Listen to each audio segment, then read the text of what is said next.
बिस्मिल्लाहिर्रहमानिर्रहीम। अस्सलाम वालेकुम। इसराइल की 76 साल तारीख में ऐसा कभी भी नहीं हुआ कि उसके मीडिया को ये बताना पड़े कि इसराइल का वजूद इतना ख़तरे में है कि हो सकता है कि हम अपने हाथ से पूरे का पूरा मुल्क ही खो दें और उसके बाद हमारे पास वापसी का रास्ता ना हो।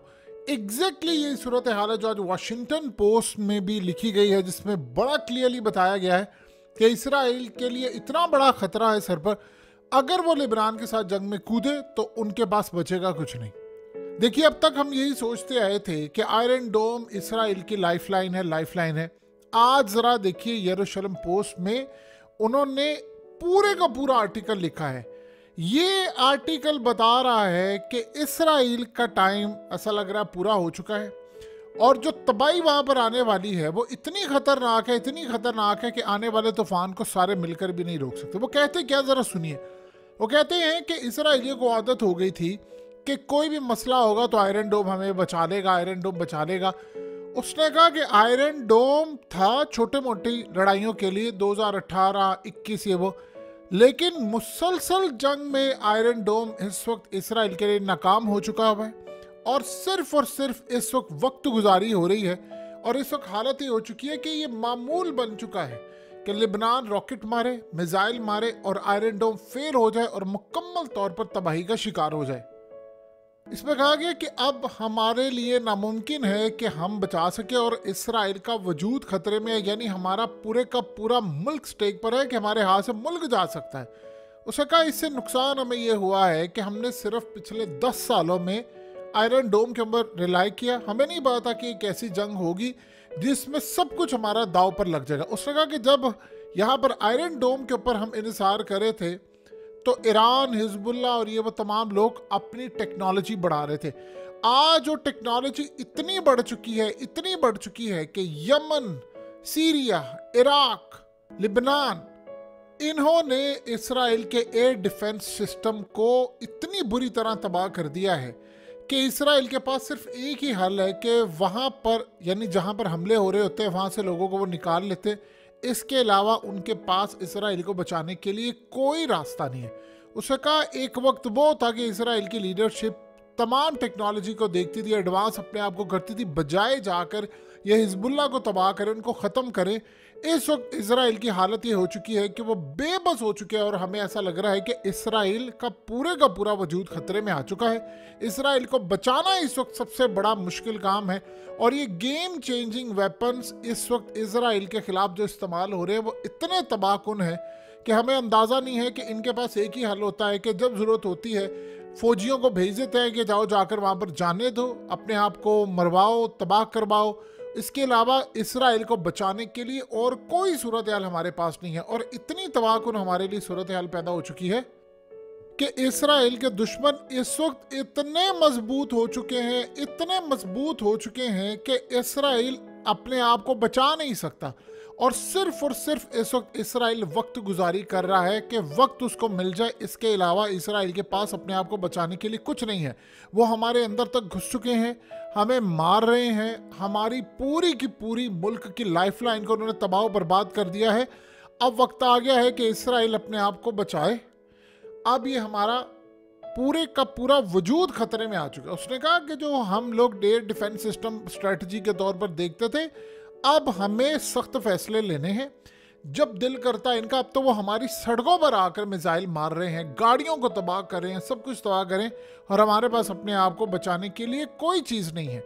और एग्जैक्टली यही सूरत हाल आप देखिए वाशिंगटन पोस्ट में कही गई तो उन्होंने कहा कि इतनी तबाहकुन सूरत हाल है कि अगर इसराइल अब लड़ाई के लिए कूदता है लेबनान के साथ तो इतने मिसाइल मारे जाएंगे, इतने मिसाइल के, सिंपल सी बात है, आयरन डोम को कंफ्यूज करने के लिए, उसको तबाह करने के लिए आप ज़्यादा मिसाइलों से हमला कर दें तो वो बुरी तरह बर्बाद हो जाता है। और पहली दफ़ा ये असल में झटका लगा है और बताया ये जा रहा है कि देखिए इसराइल का वजूद आ गया खतरे में। अब हमारे पास ऑप्शन कोई नहीं है कि हम सुलह करें और कोई चीज़ ना करें। अब सोचें, ये जो आर्टिकल्स आए हैं ये क्या मिलिट्री इस्टेब्लिशमेंट की मर्जी के बगैर आ सकते हैं? सवाल ही पैदा नहीं होता। असल में वो आम लोगों को पैगाम दे रहे हैं कि आपका मुल्क है खतरे में, अब आपके पास बचाने के लिए कुछ नहीं। अगर हम लेबनान के साथ जंग में कूदे तो अमेरिकन कहते हैं जी 2.5 लाख मिसाइल है। अब लेबनान का ग्रैंड मुफ्ती कहता है जी हम 5 लाख मिसाइल मारेंगे। यमन के हौसी कहते हैं जी लेबनान के पास 10 लाख मिसाइल है। लेबनान ने आज तक कोई बात कही नहीं है कि हमारे पास कितने मिसाइल है कितने नहीं है। यही अब तक उनकी स्ट्रेटजी है कि वो खामोश है। अब हालात ये हो चुके हैं इस वक्त, इतने तबाहकुन हालात हो गए कि इसराइल पूरी तरह इस वक्त अपने वजूद को बचा ले। यही वो बार बार कह रहे हैं कि अब ये आपका बचना एक नामुमकिन सी सूरत हाल हो चुकी है, क्योंकि आपका दुश्मन इतना ताकतवर हो चुका है, इतना ताकतवर हो चुका है कि आप सिर्फ एक काम करें हैं कि लोगों को कहते हैं कि नॉर्थ से निकल जाओ, साउथ से निकल जाओ। मिसाइलों की बरसात नहीं होने वाली बल्कि बारिश होने वाली है। इतनी ज़्यादा बारिश होगी कि आपके हर घर में जाकर रॉकेट मिसाइल गिरेंगे और आप बचा नहीं पाएंगे। अब आप अंदाज़ा कर लें, ये इस वक्त धमकियां मिल रही हैं। आर्मी ने हाथ खड़े कर दिए हैं। देखिए, एयर चीफ ने भी हाथ खड़े कर दिए थे, आर्मी चीफ ने भी कर दिए थे, नेवल चीफ ने भी, और आज मीडिया में उनके। आप सोचें कि इतनी बड़ी जंग हो रही हो तो वो मुल्क को क्या बताते हैं। अब आपने जब ये इस तरह के आर्टिकल आते हैं तो उसका क्या मतलब? इसका मतलब है कि हाथ खड़े कर लिए एस्टैब्लिशमेंट ने कि यार हम ये जंग नहीं जीत सकते, हम मुल्क नहीं बचा सकते, और लोग दबाव डालें आर्टिकल पढ़कर नेतन्याहू पर या इस्टेब्लिशमेंट के उस हिस्से पर दबाव डाले जो जंग चाह रहे हैं कि यार देखो हमारे पास अगर जंग लड़ जाती है तो हम बचाएंगे कैसे। हमारे पास जो एक ही स्ट्रेटजी है कि हम लोगों को, मिसाल के तौर पर आप एक जगह से बॉर्डर से लोगों को मुंतकिल करें, दूसरी जगह ले जाए। अब दूसरी जगह पर भी मिसाइल दागे जाएं तो आप अपने आप को कैसे बचाएं। इस वक्त जो हालात चल रहे हैं, जो सूरत हाल चल रही है, वो बता रहे हैं कि हमारे पास इस वक्त बचाने को कुछ भी नहीं है। हालात, हमारे पास कोई बचाने वाले इस वक्त नहीं है। एक ही रास्ता हमारे पास इस वक्त मौजूद है कि हम उस रास्ते को पूरी तरह कैप्चर कर लें, और बार बार जोर दिया जा रहा है कि आप डील कर लें। अब अमेरिका ने एक बड़ी अजीबोगरीब बात कही है। अमेरिका ने ये कहा है कि इस वक्त मामला ये तय हो रहे हैं कि हमास और इजराइल के दरमियान एक पॉइंट पर इत्तफाक हुआ है। पहले यह था कि हमास ने कहा था हम आएंगे हुकूमत करने गजा में वापस, और इजराइल कह रहा था नहीं जी आपने नहीं आना, हम आएंगे, हमने झंडे लगा दिए, हमने फलाना कर लिया, हमने ये कर दिया।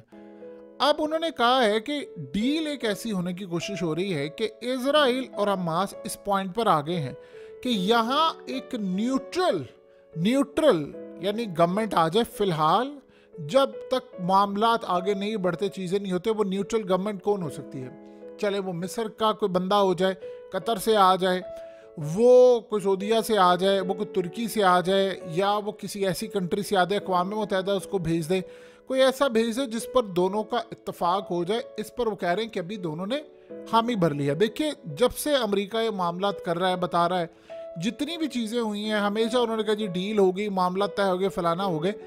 अब ये सारी की सारी सूरत हाल में अमेरिका जब बताता है तो इजराइल पर आकर मुकर जाता है। अब इस दफ़ा मामला क्या है? इस दफ़ा सूरत हाल है डिफरेंट। हालात इस दफ़ा ये बता रहे हैं इजराइल के कि चीज़ें इतनी खतरनाक है कि अब इंटरनेशनल सतह पर उनके मीडिया पर बार बार बताया जा रहा है कि आपकी लाइफलाइन इस वक्त तबाह हो चुकी है। अगर आपने देखिए, जब ये खबर आई थी कि उनके मिनिस्टर्स ने ये बात कह दी है, फौज ने कह दी है, जब ये सारे मिलकर कह रहे हैं कि आप अगर ये लड़ाई लड़ेंगे तो ये ईरान इसको बड़ी सीरियस लड़ाई लेगा, और ईरान की स्ट्रेटजी अब तक कामयाब होती हुई क्यों नजर आ रही कि उन्होंने वो जो 300 मिसाइल और ड्रोन्स का हमला किया था, आप अंदाजा कीजिए कि वो सिर्फ और सिर्फ इजराइल को पैगाम देने के लिए था। वरना जब वो लेबनान से वही तमाम चीज़ें और हमले करेंगे तो वहाँ पर तो अमेरिका की सिक्योरिटी लेयर नहीं है, वहाँ तो डायरेक्टली लेबनान बमुकाबला इजराइल होगा, वहाँ से तो डायरेक्टली हमले होंगे। वहाँ तो ना अमेरिका की सिक्योरिटी लेयर है, ना बरतानिया की है, ना फ्रांस की है, ना उर्दन की अपनी है, ना किसी और की, और ना इजराइल की सिक्योरिटी लेयर्स हैं जो कि पहले वहाँ से बचाएंगी फिर यहाँ पर आएगा।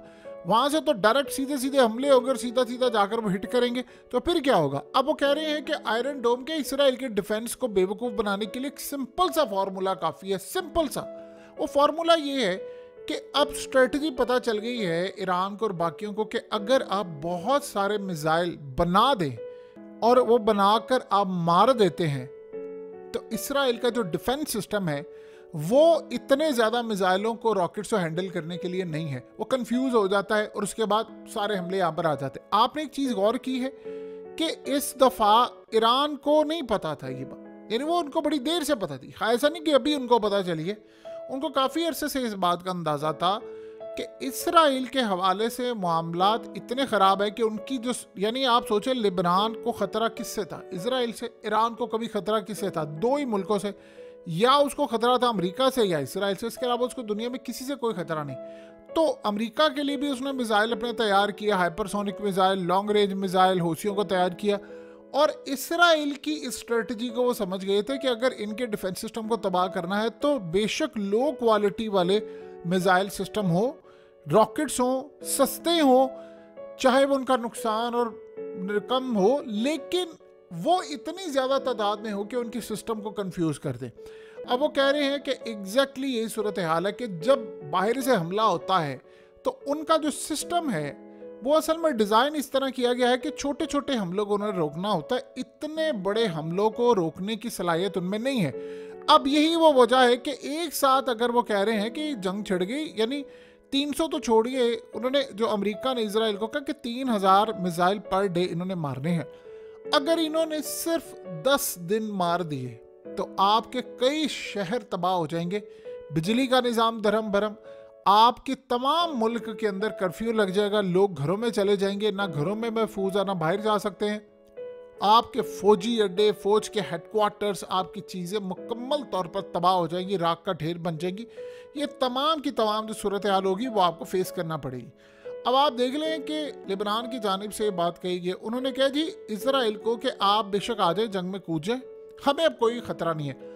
अब ये जो आर्टिकल्स आ रहे हैं जो इसराइल में है, अमेरिका में है, ये ईरान में भी पढ़े जा रहे हैं, ये हर जगह पढ़े जा रहे हैं, और इसके मुताबिक जो थिंक टैंक्स होते हैं वो बैठकर अपनी स्ट्रेटजीज बना रहे हुए, हमने क्या करना है, कैसे आगे लेकर चलना है। यही वजह है कि अब देखिए जो बातें रात के अंधेरे में होती थी वो दिन के उजाले में हो रही। बार बार इसराइल का आर्मी चीफ ये बात कह रहा है कि ये जंग ना करें, जंग ना करें, हम तबाह हो जाएंगे, हम बर्बाद हो जाएंगे, हमारे हाथ में कुछ नहीं आएगा। आपने हर सूरत इस जंग को अगर लड़ना है तो फिर आप किसी और तरह लड़े, आप बातचीत का रास्ता अपनाएं, उनसे मामला तय करें। और दूसरी जानिब देखिए उनके जो पेशवा है वो पैगाम दे रहे हैं नेतन्याहू को कि नहीं, आपने जंग कंटिन्यू करनी है। जो तारीखें बता रहे हैं वो कह रहे हैं कि हमारी कामयाबी की तारीख है, आपने ये करना है। अब वो कह रहे हैं कि ठीक है आपने करना है, तो बताएं स्ट्रेटजी क्या है। अब वो कह रहे हैं कि नेतन्याहू कह रहे हैं जी इसका सफाया करे, फलाना करे। अब स्ट्रेटजी ये है, नेतन्याहू इस बात को तस्लीम करने को तैयार नहीं है अब तक कि हमें जंग में शिकस्त हो रही है, हम ये जंग जीत नहीं पा रहे, और हमारी सूरत हाल ये है कि अगर ये जंग बढ़ती है तो हमें नुकसान होगा। अब जब कैदियों के घर वाले इनसे पूछते हैं कि आप हमारे बंदों को नहीं ला रहे, तो वो ब्लेम आर्मी चीफ पर डाल देता है। वो कहता है जी ये नहीं कर रहा, ये जानबूझकर नहीं ला रहा। वो इस बात को मानने से इनकारी है कि यार हमारी ताकत अब वो ताकत नहीं रही। देखिए इसराइल को हमेशा ज़ौम था चीज़ों का कि भाई मैं बहुत आगे जा चुका हूँ, मेरी टेक्नोलॉजी बड़ी आगे है, साइबर में आगे मैं चला गया हूँ, चीज़ों में आगे चला गया हूँ। ये तमाम की तमाम चीज़ें असल में वो ये समझते हो रही हैं। लेकिन आप ये देखें कि सारे मामले में एक बड़ी अजीबोगरीब सूरत हाल हो रही है जिसका आप और हम अंदाज़ा नहीं लगा सकते कि इसराइल की फ़ौज एयर डिफेंस सिस्टम जिसने इसराइल को बचाना था वो जवाब दे चुके हैं।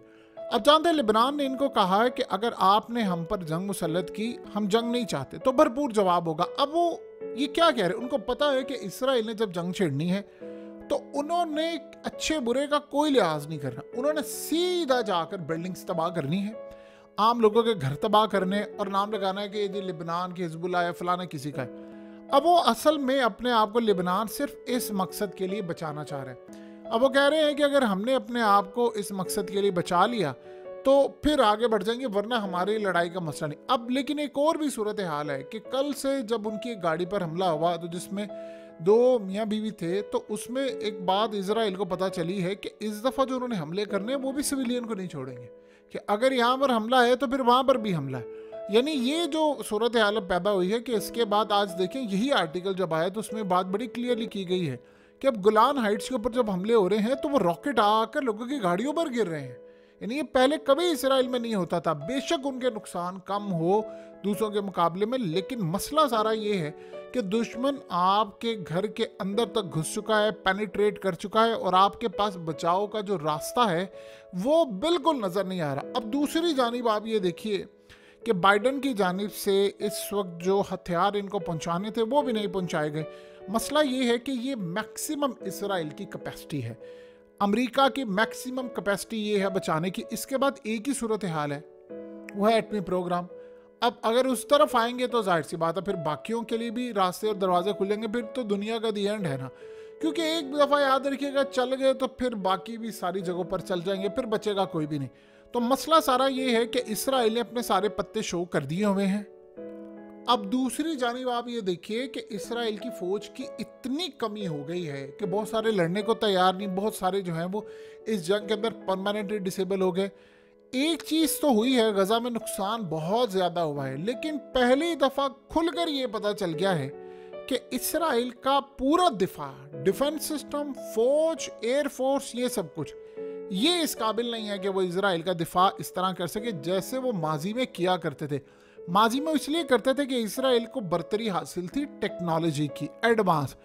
आज जब कोई ड्रोन आपकी सरहद के अंदर तक चला जाता है, आप उसको 9 घंटे उड़ता रहे और 9 महीने तक बार बार उड़ाता रहे और आप उसको उड़ा ना सके, तबाह ना कर सके और वो वापस सही सलामत चला जाए, तो फिर आप ये समझ लीजिए कि आपके हाथ से गेम निकल चुकी है। अगर छोटा ड्रोन आकर ये कर सकता है तो बड़ा काम भी हो सकता है। और आप अगर गौर करेंगे तो वही टेक्नोलॉजी हूसियों के पास है और वो भी अमेरिका को इसी तरह तकनीका नाचना चाह रहे हैं। टेक्नोलॉजी एक ही है, चाइना की रूस के पास जाए, रूस से ईरान के पास जाए, ईरान से लिबनान, शाम, इराक और फिर हूसियों के पास जाए, किसी के पास भी जाए। सूरत हाल ये है कि दुश्मन को वो समझते हैं कि हमारा जो दुश्मन है यानी इसराइली समझते हैं कि वो अब ताकतवर हो चुका है।